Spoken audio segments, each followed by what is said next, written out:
Epilepsy is a seizure disorder, and people with epilepsy have unpredictable and recurrent seizure.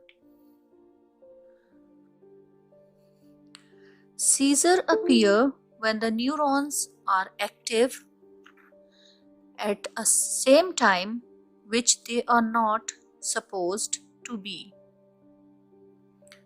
When I say that neurons are active, it means they are sending electrical signals from neuron to neuron. Under a microscope, with each electrical signal, there is passage of ions in and out through the protein channel.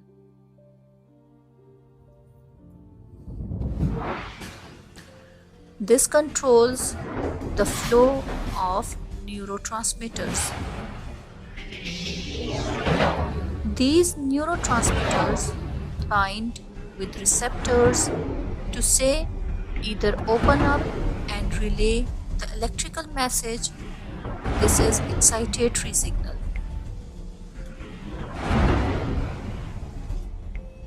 When it closes the ion channel to stop the electrical message, this is called inhibitory neurotransmitter.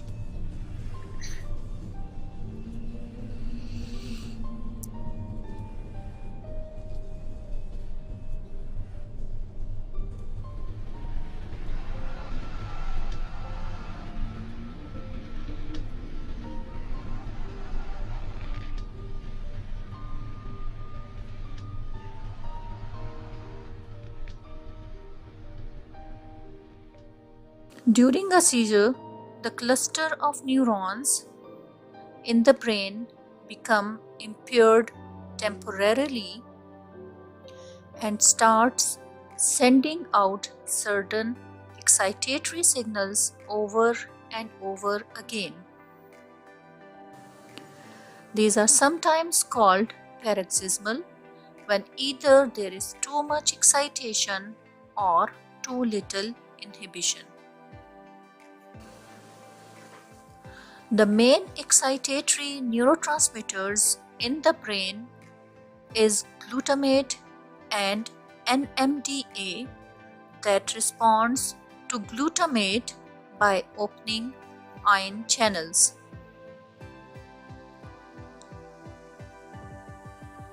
That let the calcium in, a positive ion that tells the cell to send the signals.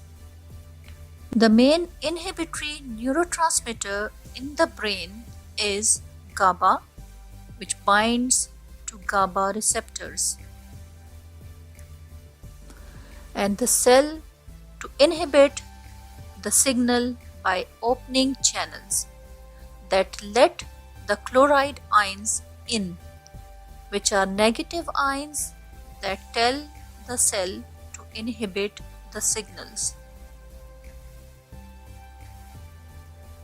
Whether it is a decrease in inhibition or an increase in activation, it is noticed by others as obvious signs.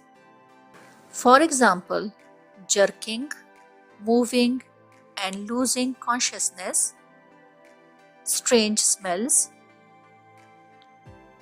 This all depends on which neuron in the brain are affected. When the affected area is limited to one hemisphere or one half of the brain or a single lobe, we call it focal seizure. If the jerking activity starts in a specific muscle group and spreads to surrounding muscle groups as more neurons are affected,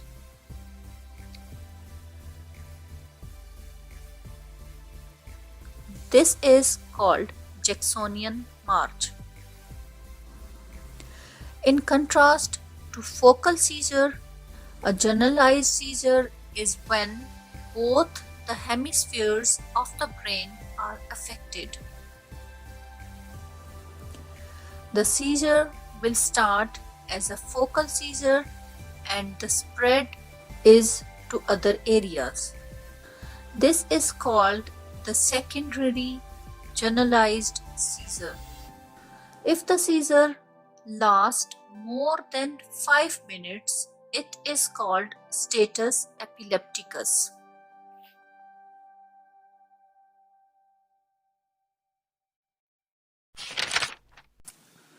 Now, if we look at the excitatory neuron, it looks inside is more negative than the outside. The action potential starts when a voltage gated sodium channels open, which allows positively charged sodium ions to enter into the cell. Membrane depolarization leads to the opening of high voltage activated calcium channels, which then allows positively charged calcium ions to enter the neuron, thereby triggering the release of glutamate from the synaptic cleft. Next, glutamate binds to two types of receptors on the synaptic neurons. First, the ANP receptors, which leads to binding of glutamate and opens the entry of sodium ions.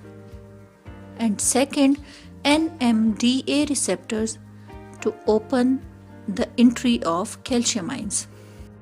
In addition to this, calcium that entered through low voltage calcium channels, also known as T-type calcium channels, which opens in response to small depolarization below the resting membrane potential. So all this influx of positive ions again leads to the polarization of action potential. As you can imagine, if there is too much glutamate around a neuron, it becomes hyperexcitable and seizure will result. But this normally does not happen because we also have inhibitory neurons around that put the brakes on accelerated impulses. This inhibitory neuron releases a transmitter GABA, which binds to GABA A. This causes the membrane potential to be more negative on the inside. Let's move on to discussing the pharmacology of anti-epileptic drugs. One way anti-epileptic drugs may prevent excessive firing of an action potential in neurons is simply by blocking the voltage-gated sodium channels. And the epileptics that block the sodium channels and does reduce the amount of sodium that enters the neuron include carbamazepine, lamotrigine, phenytoin, topiramate, valproic acid, and zonisamide. Now, another way anti-epileptics can slow down the hyperactive neuron is by blocking calcium channels. This task gets done by drugs that inhibit high voltage calcium channels such as lamotrigine and topiramate. Many of the anti-epileptic drugs acts on multiple targets.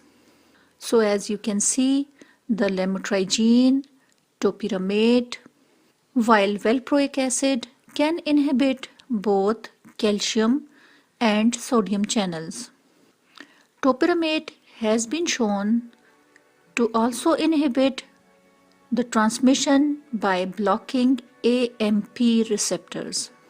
Gabapentin, pregabalin also exert their effects by interacting with high voltage activated calcium channels.